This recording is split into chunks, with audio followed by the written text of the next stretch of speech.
Marcos Jr. nanganganib na. Ito daw po ay delikado na, nadedelikado na po daw si Marcos Jr. At Vice President Sara Duterte ay may ibinulgar. Grabe naman itong mga pag-uusapan naman natin ngayon. Talagang pangmalupitan na. Pasensya na kayo, hindi tayo nakapag-vlog ng ilang araw dahil tayo po ay nagbakasyonis. So ngayon focus na naman sa trabaho at pag nabakante, magbakasyon naman ulit. Hindi ko pa na igagala lahat ng aking pamilya kasi short po yung araw, no? Ayan kasi yung ginagawa ko kada tayo ay hiningal ako. Alam mo ba't ako hiningal? Sa kakaayos ng ring light ko. So yun na nga at ayun na grabe talaga ang pagsuporta ng mga Pilipino ngayon at mga OFW sa Duterte senatorial candidate. At palagi ho nating nakikita yan sa kada punta ho natin sa mga barangay dito sa Pilipinas. At eto na nga. Eto na nga. May lumabas nga po na survey kamakailan lang na etong si VP Sara Duterte ang mas pinaniniwalaan at minamahal ng taong bayan. At pagdating naman kay Marcos, ayun, bagsak ang UD Punggol. Remote presidente ka, 25%. 25% lamang ang nagtitiwala sa iyo. Ang masama pa niyan, baka puro vlogger lang nila. Ayun yung masama dyan, baka yung puro vlogger lang nila yung nagtitiwala sa kanya. Ikaw ba naman, may 70-50 ka di umano. Talagang pagkakatiwalaan ka. At syempre, tumaginting po at tumaas ng gusto, triple ho kay Marcos Jr. Itong si Vice President Sara Duterte. Hindi, alam niyo may nakita ko Hanapin ko Alam ko hindi ko lang tukoy kung saan ko na-save, pero may nakita kasi akong survey din ho ngayon. Ito pala, isisend ko sa ating may nakita akong survey po sa pangkalahatan po na presidente ng Pilipinas. Kasama po dito si Noynoy Aquino at si Noynoy Aquino at si ano ba to? Ano ba tong BG na to? Ano may nilagay kong BG dito? Bali kasama ko dito si Noynoy Aquino at si Noynoy Aquino at si tawag dito. Etong si Marcos Jr., Gloria Macapagal Arroyo at syempre si Pangulong Rodrigo Roa Duterte. Dito nyo makikita na grabe talaga yung impact ng isang Duterte. Na kahit hindi na siya yung presidente, siya pa rin yung minamahal ng taong bayan. So ito paano ko ba ilalagay? Paano ko ba ipapakita sa inyo? Hindi ko lang alam kung paano. Alam ko na. Ito itignan natin dito grabe to. Alam nyo, asartalo na naman dito si Romualdez. Sabi, tangina, ako yung nagpapasiklab na na maging presidente, tapos iba yung tinatangkilig ng so yan, may nawala ako bigla doon, buisit na na to. Hoy, ba't ako nawala dyan? Dito natin yan nilagay. Kung makikita nyo rito, approval ratings po, approval ratings ng, ayan, kitang-kita nyo po dyan na nangungulilat po si Ngagba. Kitang-kita nyo na kulela at si Ngagba ho dyan, Oo, sobrang kulela. Kawawa naman si Ngagba dito, kawawa ang Ngagba, biruin nyo, ito po, approval ratings. Comparison of the year ratings at the same period of this term. Yan At dito, nangunguna po si Rodrigo Roa Duterte na mayroong 87%.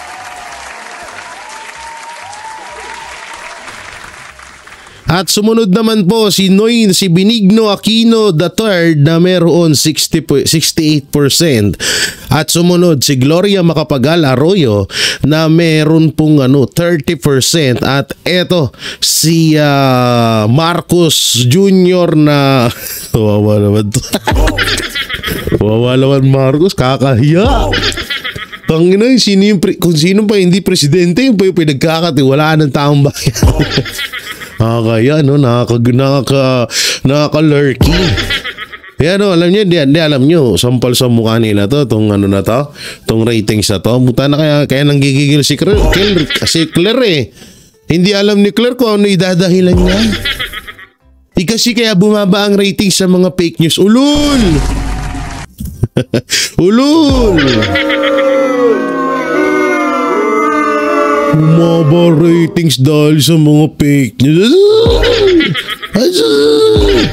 Sabihin mo lang, wala kasi kayo nagagawang proyekto kaya ganun. Hindi, ito pa, pwera biro.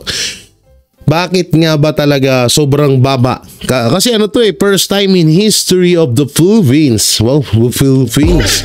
Etong record na to, hindi sa totoo lang po, first time lang ho sa history ng Pilipinas na merong presidente na 25% lang ang naniniwala sa kanya at nagtitiwala. Unang-una kasi, ang dami naman talaga din kasing kapalpakan ni Marcos. Flood control, yung mga budget, yung 20 pesos na bigas, 4 pesos na pamasahe sa jeep. Ano pa ba? Ang dami niyang kapalpakan, yung hindi niya daw papasukin ng ICC, hindi niya na wala daw baril sa KOJC. Maraming tawag dito, maraming talagang ginawa si Marcos na talagang kinainis ng taong bayan dahil nga sa kanyang kasinungalingan. Totoo naman talaga eh. Dahil sa sobrang niyang kasinungalingan, kaya ganito talaga siguro ang nangyayari sa kanya. No? So yan, kawawa naman si Marcos. Itago na natin. Nakakahiya eh. Baka tawag dito parang so eto na lang, ito yung papanoorin ho natin, mag-usapang easy mapatungkol din sa ratings burin. Tumalsik yung laway ko.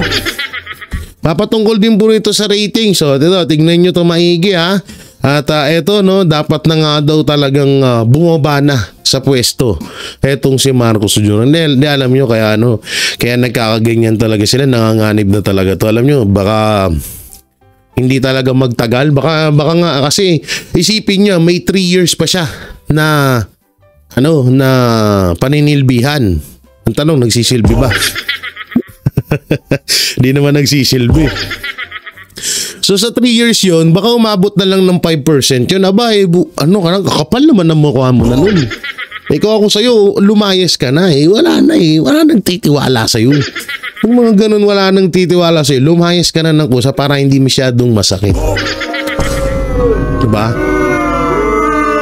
Panoorin muna natin to, panoorin natin to. Yan. Mas mababa pa ito sa nakuha ni Noynoy Aquino nung panahon ng from 2010 to 2016.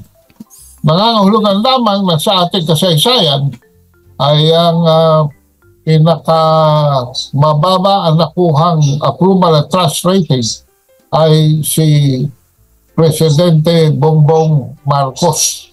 Kaya marami ang nagsasabi na bakit hindi pa mag-resign yan ay wala namang naniniwala na dyan. Nahin ko lang Sakit po itong nun, latest survey na kung saan ay bumagsak po yung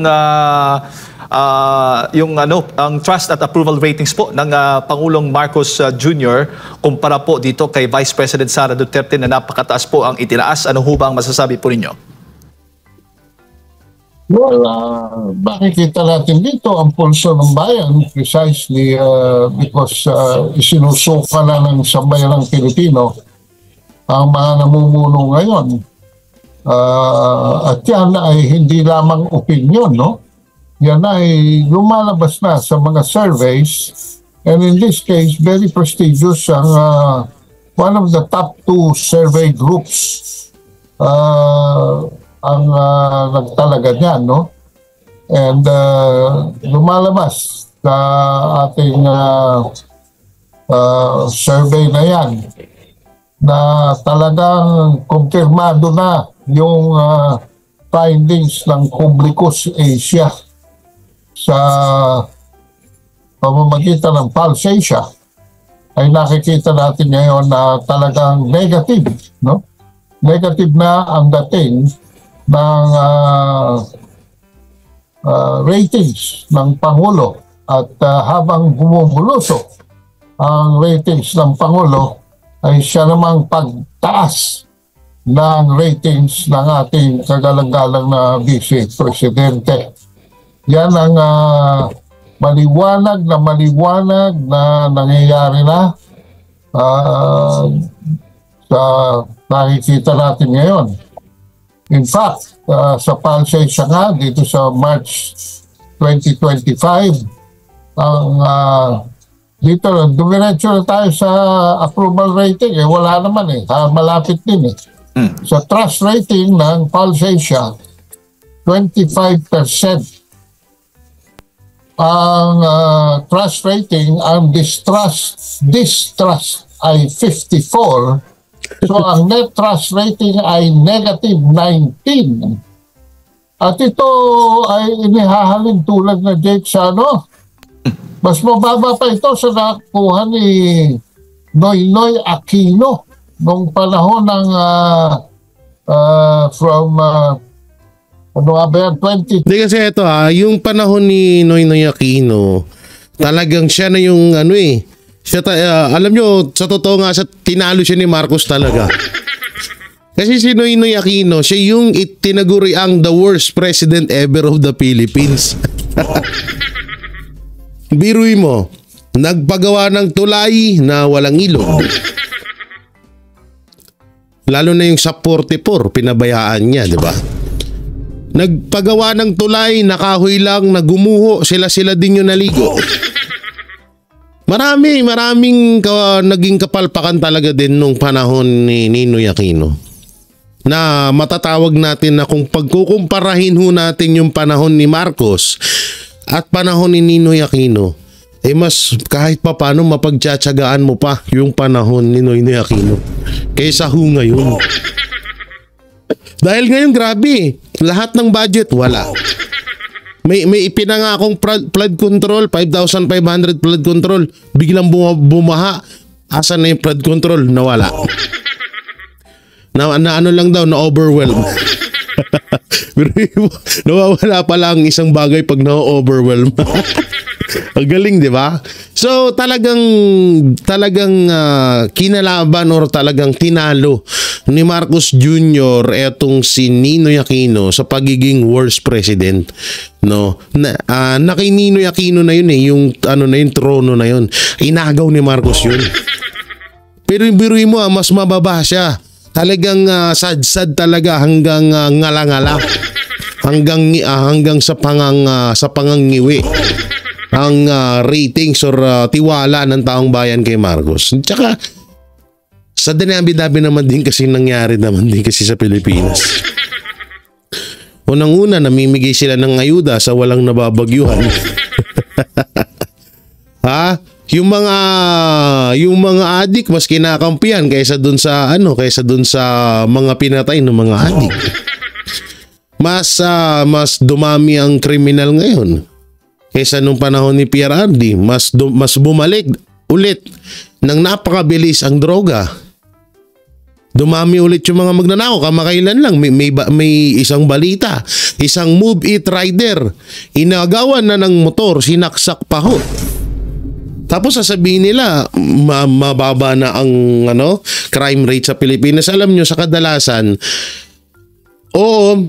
paulit-ulit kayo nagsisinungaling, pero darating at darating yung panahon kung kailan kayo mabibinggo. At eto na yun. Eto na yun kasi palaging sinasabi na maayos daw ang Pilipinas, hindi daw magulo, maayos daw, wala daw gulo, marami daw hindi nagugutom, ganun. Diba yun yung sinasabi ni Madam Claire?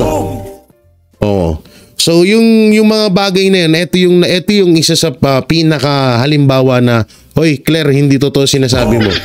Hoy, administrasyong Marcos, puro kayo sinungaling. Ito yung katotohanan. Ito yung katotohanan. Boto ito ng taong bayan. At inamin po ito Hindi po ito fake news. Inamin po ito ni Claire Castro mismo. 'Di ba? Sabi niya nga paanong hindi daw bababa ratings? Ang dami daw fake news kay Marcos. Raulo. Sinisi mo pa kami. Unang-una ikaw nagpababa ng ratings ng Pangulo. Hindi kami, dahil yung mga pinaggagawa mo diyan. Alam mo kasi iba kasi yung vlog. Iba yung vlog, iba din yung katayuan mo bilang Yusek. Yusek ba tawag sa kanya? Hindi ko alam kung anong tawag sa kanya, Yusek ata Basta yun, yung tawag sa'yo. Pero hindi talaga kasi nakikitaan ng ganun potensyal etong si Claire. At marami pa. Andyan din ang kanyang House Speaker na laging isa rin sa dumudungis sa pangalan ng Marcos. Andyan din yung asawa niya. Andyan din yung anak niya na isa sa mga pumirma sa impeachment kay BP Sara. So kasi kahit din naman ako makakapag-isip ako na bakit pa ako magtitiwala sa iyo? Ultimong Congress hindi mo kayang kontrolin. 'Di ba? Yung impeachment kay Vice President Sara Duterte, isang salita lang ni Marcos Jr. tapos po 'yun. Wala akong pipirma doon. Ganun katindi ang kapangyarihan ng isang presidente pero hindi niya ginawa. 'Di ba? Yung mga nangyayaring hearing ngayon sa Congress, kayang-kaya mong ipahinto rin yun. Pero hindi mo ginagawa. Kaya yan ang isa sa mga dahilan kung bakit hindi ka pinagkakatiwalaan ng Pilipino. At yung sinabi mo na hindi naman sukatan ang pagpapa-hair follicle test sa tiwala ng taong bayan, doon kanila nabisto. Doon ka buminggo. No? Dahil yung hair follicle test na napakasimple lang namang gawin, hindi mo kayang gawin. Dahil doon bumase itong mga Pilipino kung bakit hindi kanila pinagkakatiwalaan ngayon.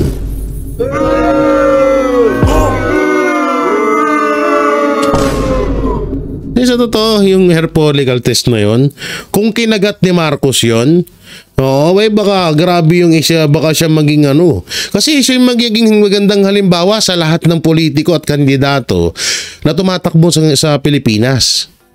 Ngayon, si Presidente Bongbong Marcos nagpa-drug test, pa-drug test din tayo. Hair follicle test din tayo kasi sinimulan niya na siya ang pinakamataas na lead sa bansa natin. So kailangan siya sundin natin siya. Diba? Sa madaling salita, maging maganda kang ehemplo sa mga nasa laylayan mo. Hindi nangyayari, ultimong pulis mo hindi daw maituturing na addict yung tawag dito nandito na yung kape ko guys, ang init, aray sakit. Hindi daw maituturing na addict yung mga taong gumagamit ng droga dahil sa trabaho. At ito pang isa pinakamalapit. Yung ginawa nyo sa KOJC, yun din talaga. Alam nyo, kaya ako nga sinasabihan si Pastor na siya yung naging buhay na daan para matuklasan ng bawat Pilipino kung gaano kahayop ang administrasyong Marcos sa pamamagitan yun ni Pastor. Kung ano yung ginawa kay Pastor, ganun din ang ginawa kay Pangulong Duterte at ganun din ang gagawin nila sa mga susunod nilang target. Malay nyo, bukas kayo na. Kaya importante talaga na maipasok ngayon 10 Duterte senatorial candidate, no? Kaya tuloy na natin 'tong video at magkakape muna ako. 10 to 2016, nangangahulugan lamang na sa ating kasaysayan ay ang pinaka mababa ang nakuhang approval at trust rating ay si Presidente Bongbong Marcos. Kaya marami ang nagsasabi na bakit hindi pa mag-resign yan ay wala namang naniniwala na dyan. At palagay ko, Wala na, babagsak na yan. kung dodoktorin pa nila ang darating na eleksyon na nagpapakita na ng sintomas sa mga OFWs, no? Ay lalo nang mawawala. Negative na nga ngayon eh. Baka maging negative na yan. Baka mawala na pati ang positive trust rating na yan. Opo. Pero Kaado, ito ba, paano ba, ano bang nakikita po ninyo? Ano magiging implikasyon nito? Lalo na ang presidente yung nag-i-endorse doon sa kanyang alyansa, doon sa kanyang mga senatorial candidates sa darating po na halalan. Malaking epekto ho ba ito? Lalo't itong trust at approval ratings ng Pangulong Marcos ay bumagsak. Nagpapanik eh. Nagpapanik na nga ang mga kandidato ng Alyansa Bagoong dahil nasasabay sila sa nasasabay sila sa pagbulusok ng rating ng Pangulo. Alam mo, ang ginawang sakripisyo ni Presidente Rodrigo Duterte, na nakita na sa bayan ng Pilipino na kung ang isang dating Pangulo ng Pilipinas na kinagigiliwan at minamahal ng taong bayan ay kayang-kaya nilang kidnapin at ipatapon sa ibang bansa in violation of our sovereignty, in violation of our laws, in violation of even our conscience, no? Nangangahulugan lamang na wala ng konsyensya talaga mga nakaupo dyan. Nagkonsyabahan pa. Hindi lamang 2, 3, 4, siguro hanggang 5 na cabinet officials sa involved dyan. Directly. Hindi pa natin sinasabi yung mga indirect, no? Ultimong mga kandidato ng Alyansa Bagoong ito din kasi yan eh. Ito din yung isa sa mga dahilan, no? Ito may papanood ako sa inyo. Putulin na natin si Kaado. Baka mamaya mag-high blood na si Kaado dun eh. Ito din ang isa sa mga dahilan bakit bumaba ang ratings ni Marcos Jr. So ito, panoorin natin. Bakit nga ba patuloy na bumababa ang tiwala ng publiko kay Pangulong Marcos Jr.? Pakinggi ha. Ang dahilan ay ang kabiguan ng administrasyon na tugunan ang mga pangunahing suliranin sa ekonomiya ng bansa. Mga suliraning may direktang epekto sa buhay ng bawat Pilipino. Si Veril Parma magbabalita. Ang pagbaba ng approval rating ni Pangulong Ferdinand Marcos Jr. ay nagsisilbing salamin ng kakulangan ng aksyon ng gobyerno sa mga pangunahing isyong kinakaharap ng bansa, mga isyu na direktang nakakaapekto sa araw-araw na buhay ng mga Pilipino. Sa harap ng lumalalang inflation at patuloy na mababang sahod, ang pangako ng administrasyon na magdulot ng tunay na pagbabago ay malayo pa nga sa katotohanan. Ayon kay Dr. Michael Bato, isang eksperto sa larangan ng ekonomiya, sa halip kasi na tuwirang tugunan ang ugat ng mga problemang ito, ay mas binibigyang prioridad ng administrasyon ang pamimigay ng ayuda. Isang hakbang na sa pananahon ni Bato ay hindi sapat upang malutas ang mga pangunahing suliranin. Sa pool. Hindi kasi totoo naman din yun. Ito pa isa to. Hindi ko to nabanggit kanina. Yang ayuda na yan. Alam nyo, walang masama sa pamimigay ng ayuda. No? Wala akong masama dun. Ang masama ho dun is palagi mong gagawin. Na wala naman. Kasi ang ayuda kasi ho, sa mga nasasalanta lang po yan ng bagyo. No? Pag may tsaka yung pandemya, doon naman nag-umpisa yung ayuda na yan eh. Yan dyan na nag-umpisa yan sa pandemya. Ngayon, eto. Patuloy sila na namimigay ng ayuda na hindi nila nakukuha, na hindi pa rin nila nakuha yung respeto ng taong bayan. Kasi ang taong bayan, unang-una kasi ang ayuda, isang araw lang, wala na. Pero kung halimbawa lang po mga kababayan, Yung ginastos sa ayuda ay nagkahalaga po ng 20 million. Sabihin na natin sa buong Bicol binigyan ng ayuda, buo ha, hindi lang sa isang barangay ha. Meron siya, nagkakahalaga po siya ng 150 million. Yung ayuda na yung magagamit nila sa 3 araw. So paano na yung kinabukasan? Pagtapos ng 3 araw na yun, naubos yung 5 kilong bigas, 3 noodles, 3 sardinas, isang asukal na may mukha pa ni Martin Romualdez. Yung Nor Cubes na may mukha ni Trillanes, ni Marcos Jr., 'di ba? Yung Bechin tsaka Sin na may mukha ni Martin Romualdez. Pagtapos ng 3 araw, halimbawa sa isang pamilya binigyan sila ng 5 kilo, 4 sila dun. Saan mapupunta yun? Makakuha sila ng 3,000 sa tupad, 3,000 sa AX, so may 6,000 sila. Hanggang kailan yun sa mahal ng bilihin? Sabihin na natin mga 5 days. So sige, sagad na natin. Pero kung yung 150 million na yun, ginawa ng proyekto yun or nag-isip sila ng pangkahapang kabuhayan. Sabihin na natin, sige, mamimigay tayo sa kada barangay ng 100 na pushcart na may kasama ng mga lutuan at pangpuhunan, paninda na nila sa kada pamilya. So yung pushcart na yun, yung Pilipino mismo ang gagawa ng buhay niya. Kapag naging tamad siya, mapapabayaan niya talaga yung buhay niya. Pero kung magsipag siya, nandyan naman na lahat, wala na siyang problema sa puhunan, mas maganda ho sana yung ganun. Yun, pwede nilang pang lifetime yun, pwede nilang pang matagalang source of income yun. Pero yung ayuda, wala talagang mapupuntahan yung putang inang yan. Ngayon, may ayuda ka, ay paano bukas?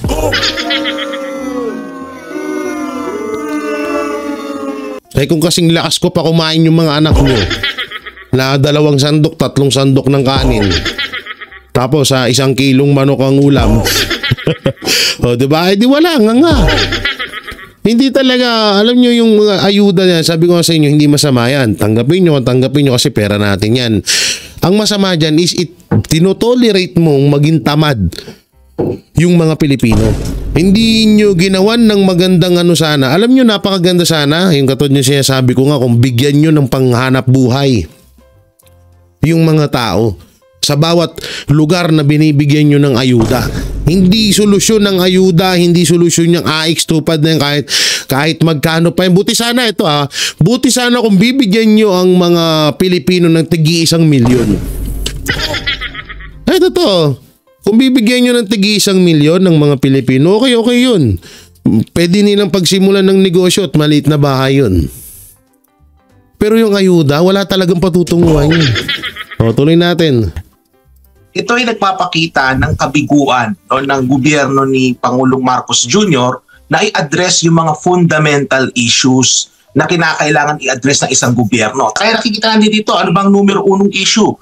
Controlling inflation, pagtaas ng sahod. These are fundamental economic issues. Makikita sa datos na nilalabas ng gobyerno, mababa na ang inflation. Pero bakit pa rin maraming nagugutom? Bakit marami pa rin nagsasabing sila ay mahirap? Yung approval rating ni Marcos Jr., makikita talaga natin na hindi niya ito na-address kasi nga, he's the least trusted president. Binigyang diin din ni Dr. Bato na malaki ang epekto ng laganap na kriminalidad sa bansa. Isang hadlang sa kumpiyansa ng mga foreign investor na mamuhunan sa Pilipinas. Ayon sa ekonomista, paano nga ba uunlad ang isang lugar kung mismong mga dayuhang mamumuhunan ay nangangamba sa peace and order situation sa bansa? Yan isa pa din yan, yung krimen. Laganap ngayon, grabe. Rape dito, rape doon, patay dito, patay doon. Oo, nagkakaroon ng mga bypass operation at na may mga nasasalambat na mga droga pero walang drug lord. Ang masama pa nito, yung umamin na drug lord siya pinalaya at tumatakbo ng mayor ngayon. Yung mga tinuro ng isang drug lord na kasama nila sa illegal na droga na si De Lima, nakalaya din ngayon. Yan din yung isa sa mga kinakagalit ng mga Pilipino na nung panahon ni Pangulong Duterte, kinukulong yung mga yan, tapos ikaw pinapalaya mo. Ang galing mo naman, kupal ka. Ay, sorry.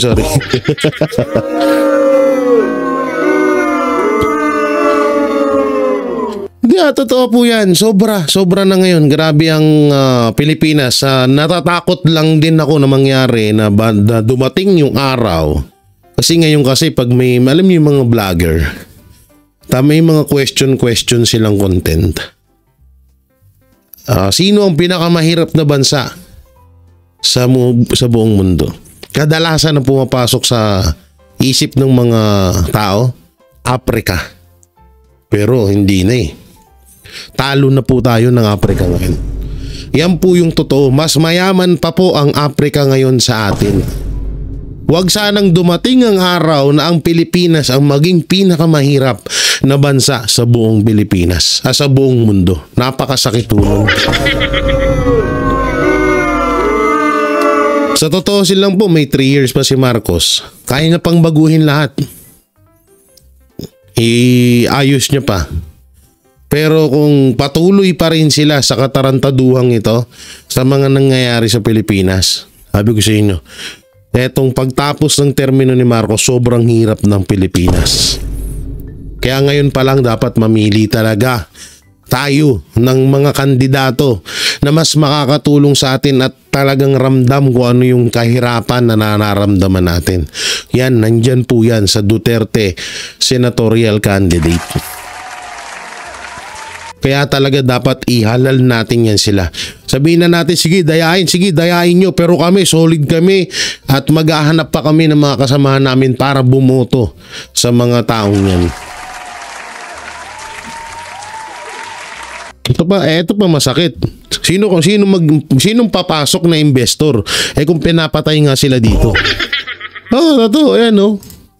Yung issue ng peace and order, security and safety, yan ay kakabit din yan ng issue ng economic development. Kailangan dito magkaroon ng structural change sa ating lipunan at sa ating ekonomiya para ma-address ito yung long-term issue. Kaya naman naniniwalang ekonomista na ang mga panukalang isinusulong ni senatorial candidate Pastor Apollo C. Quiboloy ay maghahatid ng tunay na pagbabago, isang pagbabago na matagal nang kinakailangan ng Pilipinas. Itong mga panukala ni Pastor Quiboloy about yung mga kinakailangan gawin ng ating bansa, ito ay bahagi ng kinakailangan para tayo magkaroon ng structural transformation. Kasi yun yung kinakailangan mangyari sa ating bansa.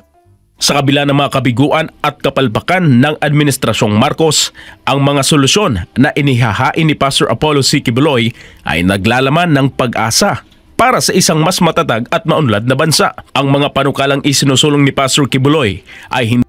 Ito lang mapatungkol diyan kay Pastor. Alam nyo, pag dumating yung araw na ang Pilipinas na ang pinakamahirap sa buong bansa, gustahan tayo ang kingdom of the Jesus Christ, ni minsan hindi maghihirap, promise. Hindi, totoo lang. Hindi maghihirap hindi maghihirap. Ang Davao hindi maghihirap. So kawawa kayo. Kasi kami, kahit papano siguro may tatanggap sa amin sa Davao. May tatanggap sa amin sa Mindanao. Pag halimbawa na nawalan no choice na, hindi na namin kaya mamuhay dito sa Maynila. Lipad na tayo ng Davao, doon makakapagtanim. Safe pa kami doon. Kayo ang kawawa, yung mga tiga Maynila. Promise. Kaya hanggat maaari talaga kailangan kailangan na talagang umaksyon. Kailangan na talagang kailangan na umaksyon at kailangan ng mapalitan. Kung kayang palitan, pwede natin gawin. At kasi ilang beses na rin natin sinasabi sa kanila ilang beses na natin sinasabi sa gobyerno na ayusin ang pamamalakad dito sa Pilipinas, pero walang nangyayari. Anong gagawin natin? Tingnan mo yung ratings niya, 25% na lang. Ratings yung trusted issue sa kanya. So gaano na lang kadaming tao yan. Kaya nga kanina sinabi ko baka puro vlogger na lang nila yan. Mga trolls na binabayaran nila. Yun yung mahirap dyan eh. Kaya talaga, alam, nakakatakot lang talaga na baka mauwi sa wala na talaga tong Pilipinas. Kaya naman naniniwalang ekonomista na ang mga panukalang isinusulong ni senatorial candidate Pastor Apollo C. Quiboloy ay maghahatid ng tunay na pagbabago. Isang pagbabago na matagal nang kinakailangan ng Pilipinas. Itong mga panukala ni Pastor Quiboloy, no, about yung mga kinakailangang gawin ng ating bansa, ito ay bahagi, no, ng kinakailangan para tayo magkaroon ng structural transformation. Kasi yun yung kinakailangan mangyari sa ating bansa.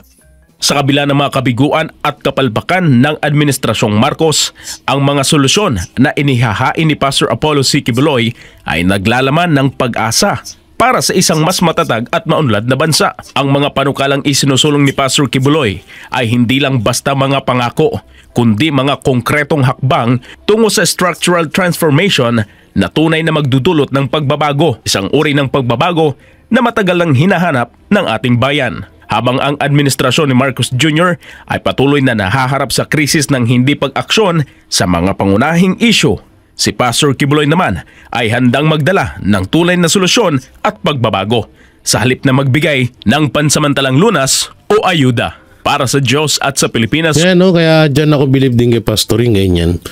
Hindi lang kasi talaga, alam nyo kung hindi lang natanggalan ng prangkisa ang SMNI. Mababalita at mababalitaan to ng buong Pilipinas eh. Biruin mo freeze na ho yung account ng KOJC pero patuloy pa rin ng trabaho. Etong mga nakikita nyo, akala nyo paulit-ulit lang yan.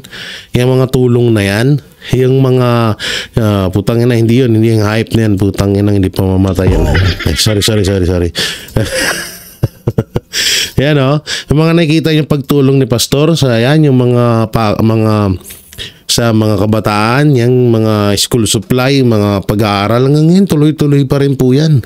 Wala po yan dito. Partida po Hindi ito kay OJC member yung mga batang yan. Ha? Hindi po yan kay OJC member. Mga ibang relihiyon po yan sila dyan. Ha? Hindi yan baka sabihin nyo, mga kay OJC member o hindi ho. Iba't ibang relihiyon ho yan sa Davao. Yan ho yung tulong na yan. Yan yung kailangan natin eh. Diba? May leader tayo na mas makakatulong at galing sa hirap mismo. Ayun yung pinakamaganda dun, galing sa hirap. Si Marcos galing ba sa hirap yung putangin ng yan? Sorry na. Papamura tuloy ako. Puta na, lumaki ng mayaman niyang hayop na yan. Baka nga, hanggang ngayon di pa nakakatikim ng tuyo yan. Baka hanggang ngayon di pa nakakatikim ng mantika na ginanon sa kanin, nilagyan ng toyo tapos ulam na. Kanin, kape, baka hindi niya pa nakakain yun. Yung puti lang siguro. Ay, si Claire kasi, puro kasi puti. Ang hilig nyo sa puti, kaya yan, puro kayo puti. Ay naku po, ewan ko na lang ano bang mangyayari sa bansa natin. So dito tayo kay Vice President Sara Duterte, ang kanyang sinabi mapatungkol sa pag-endorso niya sa mga kandidato ni Marcos Bangag Jr. So panoorin natin. Ano kayang sasabihin ni Vice President Sara Duterte? Bago natin panoorin, ano kaya ang kanyang paliwanag dito sa pag-endorso kay Amy Marcos. Sa tutusin si Camille Villar, hindi siya big deal eh. Sa mga, ito totoo lang Hindi po big deal sa taong bayan si Camille Villar. Una-una wala namang ginawang masama si Camille Villar sa mga Duterte. Bagkus pa nga po magkaibigan po si Manny Villar at si PRRD. At wala ding banat si Camille Villar sa mga Duterte. Dito lang talaga nagkaroon ng ng pangit na dito sa pag-endorse niya kay Amy Marcos. Doon talaga nagalit ang taong bayan. Hindi naman totaling galit.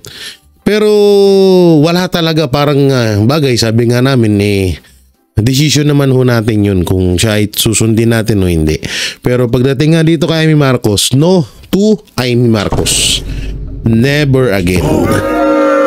So panoorin po natin yung paliwanag ni Vice President Sara Duterte. Ibinahagi ni Vice President Sara Duterte ang kanyang mga dahilan sa likod ng kontrobersyal niyang pag-endorso kina re-electionist Senator Amy Marcos at Representative Camille Villar. Isang hakbang na naglalayong magsulong ng isang mas matatag at progresibong bansa. Si Jason Rubrico sa balita. Iboto si Senator Amy. Kay Camille Villar, panatag ako. May magandang bukas na parating. Umani ng atensyon ang pag-endorso ni Vice President Sara Duterte kina re-electionist Senator Amy Marcos at Representative Camille Villar lalo't papalapit na ang May 12 elections. Hati naman ang opinyon ng publiko. May ilang natuwa, ang iba nagtaka at nabigla. Pero ang lahat nag-aabang ng sagot at paliwanag mula sa pangalawang Pangulo para sa tanong na bakit. Nitong 21 ng Abril, sa pamamagitan ng isang opisyal na pahayag, nilinaw ni VP Sara ang dahilan ng kanyang suporta para sa dalawang kandidato. Ayon sa kanya, ang mga kandidatong kabilang sa Duterte kasama sina Marcos at Villar ay may iisang layunin at yun ay ang pagkakaroon ng isang mapayapa at maunlad na bansa. Wait lang. Siguro dito kukontrahin ko first time ever si Vice President Sara Duterte. Ako, siguro kay Camille, Vice President, naniniwala ako na may katangian siya na katulad sa Duterte. Pero putang na kay Amy Marcos wala talaga. Hindi po ako galit sa kay Vice President ha. Pero wala talaga. Wala akong nakikita kay Amy Marcos na katangian na katulad sa Duterte. Putang na balibalik ta rin man ang mundo, Marcos pa rin yan, manggagamit pa rin yan mga putang inang yan. Kaya sabi ko sa inyo hindi naging big deal si Camille Villar. Wala talaga. Okay ang tao sa kanya. Pero kagaya nga ho namin ng sinasabi namin palagi na mag-focus lang tayo sa 10. Kasi mas malaking tsansa na 10 lang ang iboto natin. Etong 10 Duterte senatorial candidate lang. Dahil kapag pinunuan natin yung dosing yan, baka may matanggal pa ho sa isa sa mga Duterte senatorial candidate. At sana hiling ko din kay Vice President Sara Duterte na sana kung nagawa niya ito kay Camille Villar, kay Amy Marcos na pag-endorso, sana gawin niya rin po sa sa mga Duterte senatorial candidate katulad nila Pastor, JB Hinlo, Lauro Lambino, Philip Salvador, Attorney Vic Rodriguez, Attorney Jimmy Bondoc. No, so ako po hindi po ako nagmamadali. Sana ako'y parang ano lang ba, kahilingan ko po yun. Kahilingan ko na sana mangyari din sa mga Duterte senatorial candidate yung pag-i-endorso ni Vice President Sara Duterte. So kung ito man, yung sinasabi ni Sara Duterte, ang na parang pagkakaisa at kaunlaran ng layunin sa pag-i-endorso kay Camille tsaka kay Amy Marcos. Siguro kay Camille lang pwede, pero kay Amy Marcos hindi talaga. Sorry po dala na po tayo eh. Huwag matawagin tayong pabudol. Kung baka may pinaplano si Vice President Sara Duterte na hindi kayang arukin ng utak natin, pabayaan po natin siya, respetuhin po natin siya. Sariling desisyon niya po yan. No? Siguro basta tayo ay mag-focus lang sa 10 Duterte senatorial candidate. So tuloy natin. Dagdag pa ni VP Sara, ang vision na ito, aniya, ay sapat na upang mabuwag ang mga pader ng pagkakahati-hati sa politika. May komento naman ang mga kilalang kaalyado ng mga Duterte sa pag-endorso ni VP Sara kina Amy at Camille. Isa na rito si dating Presidential Legal Counsel Attorney Salvador Panelo. Meron ng mga kadahilanan si VP Inday Sara. Igalang ko natin kung naman ang mga kadahilanan. Nagsalita rin si Attorney Harry Roque. No, diba? Tama ako. Kung ano man yun, sariling kagustuhan ni Vice President Sara Duterte yun, yung pag-endorso niya. So, ano na lang natin, suportahan natin. Pero hindi para iboto si Amy. Hindi rin para iboto si Camille. Kundi respetuhin na lang natin yung decision niyang yun. Partikular na sa endorsement ng pangalawang Pangulo kay Amy Marcos. Dumarating yung punto na kinakailangan mo na lang pagkatiwalaan mo yung mga pinaniniwalaan mo talaga eh. Ako, hindi ako sang-ayon, pero susunod ako dahil tingin ko may dahilan naman si VP kung bakit niya inendorso. Siguro yan ay may kinalaman sa impeachment. Siguro may pangangailangan na i-expand pa niya ang base niya. Whatever the reason is, susuporta ako kay VP, hindi kimangga. Una na rin sinabi ni Hanilet Avancenia, common law partner ni dating Pangulong Rodrigo Duterte, na alam na ng dating Pangulo ang endorsement ni VP Sara kay Amy. Pero no comment siya dito. May mensahe naman si dating Pangulong Duterte sa kanyang mga taga-suporta. Kalimutan nyo lang daw siya kung hindi nyo suportahan yung PDP niya. Para sa Diyos at sa Pilipinas kung mahal, ako si Jason Rubrico, SM9 News. Grabe. Hay ikaw, may pag-asa pa makiyaw. Minsan sumasakit din ulo ko sa ganito eh. Pero yun nga, sabi ni Pangulong Duterte, pero nakakaano yun, no? Sabi ni Pangulong Duterte ay kung ano nga daw, kung kakalimutan daw ang PDP, mas okay na po daw na kalimutan na din siya. So,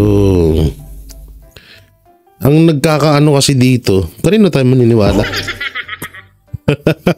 Kay Vice President o kaya no? Pero yun nga, sasabihin ko nga sa inyo na doon pa rin tayo kay Pangulong Duterte syempre.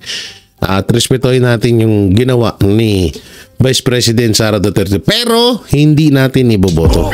Kasi ito po ang mga iboboto natin. Nananawagan si Pastor Apollo C. Quiboloy sa publiko na bumoto ng straight sa mga kandidatong inendorso ni dating Pangulong Rodrigo Duterte. Ayon sa kanya, ito ang tanging paraan upang matiyak na hindi mai-impeach si Vice President Sara Duterte at may pagtatanggol siya laban sa mga umaatake sa kanya. Si Troy Gomez sa balita. Kita ninyo ini-impeach ang isang Vice President. Sa isang video message muling iginiit ni Senatorial Candidate Pastor Apollo C. Quiboloy ang kanyang buong suporta kay Vice President Sara Duterte sa gitna ng sunod-sunod na akusasyon at tangkang pagpapabagsak sa kanyang liderato. Buo ang paninindigan ng butihing pastor na ipagtanggol ang pangalawang Pangulo laban sa mga orchestrated na paninira at political maneuvering. Iginit ni Pastor Apollo C. Quiboloy na sa ilalim ng proseso ng impeachment, kinakailangan ng hindi bababa sa 9 na senador na boboto kontra rito upang mapigil ang tuluyang pagpapatalsik sa pangalawang Pangulo. Kaya naman ayon sa kanya, ang pagboto ng straight sa PDP laban ang nagsisilbing panangga o pananggalang ni VP Sara Duterte laban sa bantang impeachment at mga puwersang nais siyang pabagsakin. Pag na-impeach po kayo, perpetually hindi na kayo makapaglingkod sa bayan. Hindi na kayo pwedeng maglingkod pa, perpetual po yan. O kaya habang buhay, hindi ka na pwedeng pumasok pa sa paglilingkod sa bayan. Yan ang gusto nilang mangyari kay Vice President Sara Duterte. Kita ninyo ini-impeach ang isang Vice President sa mga unfounded na mga akusasyon tulad ng intelligence funds, samantalang billion, trillion ang nilulustay ng mga nasa kapangyarihan. Dagdag pa ni Pastor Apollo C. Quiboloy, mamimigay sila ng mga sample ballot sa buong bansa bilang gabay sa mga botante para matiyak ang solidong suporta sa buong slate ng PDP laban. Anya, ito ay hakbang upang maiwasan ang kalituhan sa balota at masigurong walang maiwan ni isa man sa mga kandidatong tutulong magprotekta kay Vice President Sara Duterte. kung mahal ninyo si Vice President Sara Duterte, straight po ang ating pagboto. Kaya wala pong magmamaliw, straight tayo. Huwag na po kayong lumingon pa sa iba. Tama. Straight tayo. Kabilang dito si Senator Ronald Bato de la Rosa, Senator Christopher Bongo, Philip Ipe Salvador, Attorney GB Bondoc, Attorney Raul Lambino, Attorney Jesus JB Hinlo Jr., Representative Yan ha. Oh, number 10, Jimmy Bondoc. Number 22, Bato de la Rosa. Number 28, Senator Bongo. Number 30, JB Hinlo. Number 34, Raul Lambino. Number 38, Dante Marcoleta. Number 56, Attorney Vic Rodriguez. Number 58, Philip Salvador. At ang Marites na si Doc Mata, number 42. At syempre si Pastor Apollo Sikibuloy na merong number 53, no? So yun, tama yung, alam nyo, walang masama ho dun sa sinasabi ni Pastor. Totoo lang, nasa katotohanan ho siya doon na kailangan talaga is mahigit 10 or mahigit 9 na senador ang pumirma na kailangan na wag ma-impeach si Vice President para makaligtas siya talaga. So kung kagaya ng sinabi ni Pangulong Duterte, kung hindi nyo daw ibuboto ang PDP laban, so kalimutan nyo na daw siya. So sana naman hindi natin gawin yun. At isipin natin, nakasalalay po etong 10 Duterte na to para hindi ma-impeach si Vice President Sara Duterte. At alam naman natin na yan din ang gusto nyo, na wag ma-impeach si Vice President Sara Duterte. Diba? So ano pa ba? Wala na tayong kailangan pagdiskusyonan. Wala na ho tayong dapat pang isipin kung papalitan ba or hindi. Dapat gawin lang natin, i-straight lang ho natin ito. Yan. Yung lahat na ho yan, i-straight lang ho natin yan. Wala na hong iba. Dahil yan po ang kahilingan ni Pangulong Duterte. So yun, no? So kayo mga banateros, anong makukomento nyo po sa mga napag-usapan natin? Inubo na ako. At syempre, don't forget to like, share, comment, and subscribe sa ating YouTube channel. Pipindot na lang din po yung bell button para lagi kayo updated sa ating mga video araw-araw. So yun, straight PDP laban po. Ingat po kayo palagi. God bless and peace and bye-bye.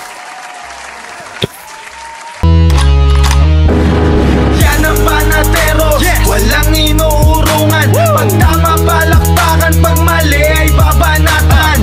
Yan ang Banateros, boses ng ordinaryong Pilipino. Banateros ay walang makakaawan. Walang inuurungan, Banateros ay tinutulungan.